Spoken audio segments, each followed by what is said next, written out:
Good morning. Today the church celebrates the memorial of Jonas and Barkisius, who were monks and were martyred in 327.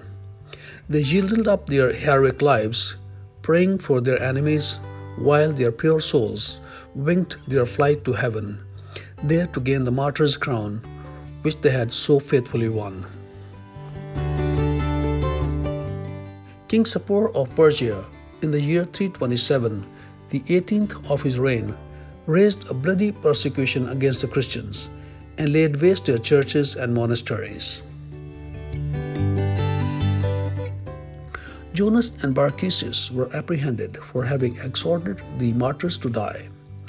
The president entreated the two brothers to obey the king of Persia and to worship the sun, the moon, fire, and water. The first reading, Isaiah chapter 42, verses 1 to 7. Here is my servant I uphold, my chosen one in whom my soul delights. Today's Gospel, John chapter 12, verses 1 to 11. Leave her alone and let her keep it for the day of my burial. Today's reflection, courageously suffering for the Lord.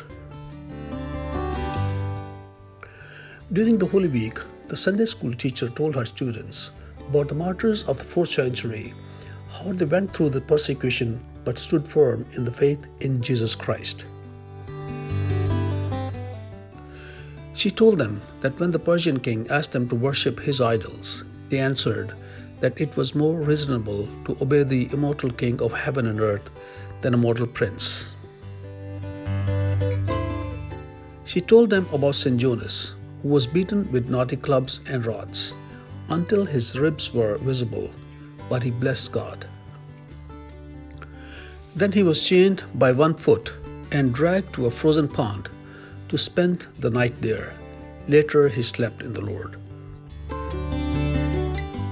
She said that St. Barkisius had 2 red-hot iron plates and 2 red-hot hammers applied under each arm, and melted lead dropped into his nostrils and eyes, after which he was carried to prison and there hung up by one foot.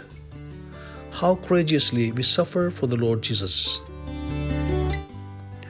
Please do not forget to subscribe, share, and like our channel. Thank you and God bless you.